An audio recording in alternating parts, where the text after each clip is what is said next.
मध्य प्रदेश पर्याय है करप्शन का।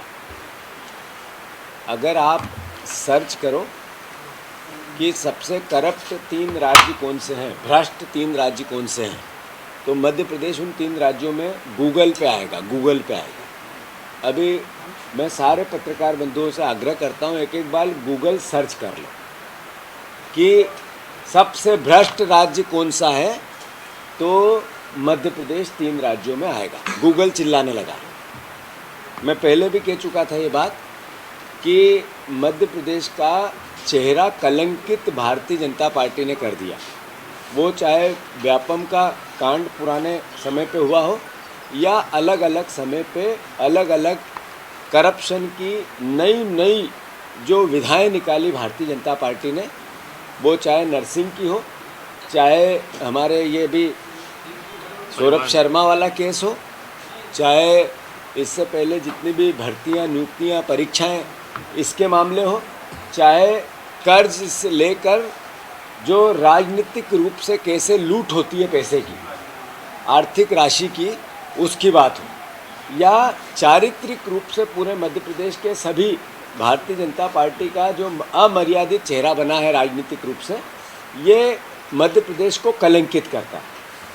चूँकि जनता ने जो मैंडेट दिया, जो जीता वो सिकंदर, बीजेपी आज सत्ता में, हम विपक्ष की ईमानदार विपक्ष का दायित्व निभाना चाहते हैं। और मैं मानता हूँ कि 1 साल से हमने सकारात्मक एक विपक्ष कैसा होता है उसका पूरा 100% प्रयास किया कि हम बीजेपी को सहयोग करें, बीजेपी की सरकार को, ये प्रदेश की सरकार मोहन यादव जी को सहयोग करें कि वो एक अच्छी सरकार दे और जो वचन पत्र, जो संकल्प पत्र दिया उनने, वो उसको पूरा करें। पर मोहन यादव सरकार का जो काम करने का तरीका है वो इसके पूरा उलट है, विपरीत है।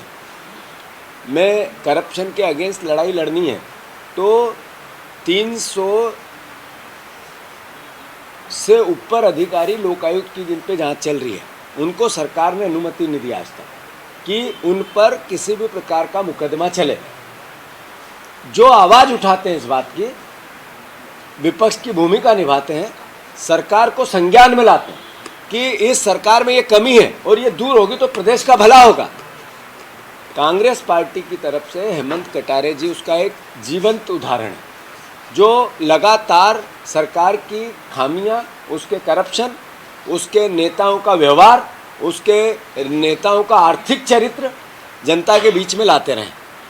मैं देखता हूं कि अभी 3 दिन पहले उन पर जिस तरीके से एफआईआर की 21 साल पुराने मामले में, और एक ऐसा नेता जिनकी मृत्यु हो गई, जिनको ईश्वर के पास चले गए, जो प्रदेश के नेता प्रतिपक्ष रहे, जिन्होंने भी हमेशा सरकार को कटघरे में खड़ा किया, स्वर्गीय सत्यदेव कटारे जी, 21 साल पुराने मामले में हेमंत पे जो अभी 2004 में जिस संस्था के एक तरह से संबंधित हुआ उसमें उन पर एफआईआर करना, फिर उनकी 70 साल की माता जी पर एफआईआर करना, फिर उनकी जो भाभी है, जो बहू है हमारी, उन पर एफआईआर करना, ये क्या बताता है? ये बताता है कि जो हेमंत कटारे कांग्रेस पार्टी और जो विपक्ष अपनी आवाज़ दे रहा है उसमें सच्चाई है। इसी से सरकार डर रही है। मैं प्रदेशवासियों, आप सबसे आग्रह करना चाहता हूं कि भारतीय जनता पार्टी का चाल, चरित्र और चेहरा, ये अपने आप को ईमानदार और एक स्वच्छ राजनीति का प्रतीक मानते थे। अब ये इसके विपरीत, इसका चाल, चरित्र और चेहरा केवल भ्रष्टाचार का है, नफरत का है, बदले की भावना का है।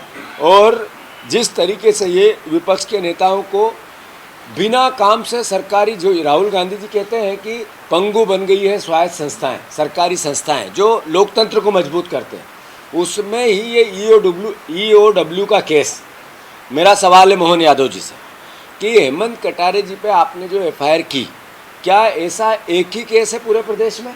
इस समय ऐसा अलॉटमेंट और नहीं हुआ था? और फिर सबके साथ एक जैसा व्यवहार क्यों नहीं हुआ? जिन अधिकारियों की इसमें संदिग्धता थी उनको आपने क्यों छोड़ा? आपका सीधा मामला बनता है कि आप राजनीतिक प्रतिशोध से काम करना चाहते हैं। मैं चुनौती देता हूं मोहन यादव जी को, हेमंत कटारे जी के साथ पूरा कांग्रेस परिवार एक एक है और एक एक हमारे जनप्रतिनिधि, हमारे विधायक, हमारे पदाधिकारी, सारे राजनीतिक नेता चट्टान की तरह खड़े हैं। आप इस तरीके से अगर लोकतंत्र को दबाने और डराने की बात आपके मस्तिष्क में है तो कृपया करके आपका इलाज करा लें, ये निकालें ये कीड़ा। हम उन लोगों में से है नहीं कि आपके इस व्यवहार से डरेंगे।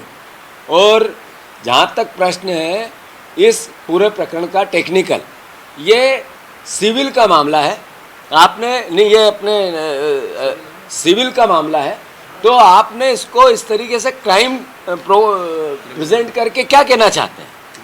क्रिमिनल केस करा क्यों आप? अगर ये सिविल का था तो सिविल के तरीके से इसका आर्ग्यू सरकार की तरफ से हो सकते थे और कोई गलत बात थी तो उसका कोर्ट संज्ञान लेती, पर ये FIR करना सिर्फ मैसेज है डराना। तो मैं समझता हूँ हेमंत का जैसा व्यवहार है, जैसा उसका स्वभाव है, वो डरने वालों में से तो नहीं है।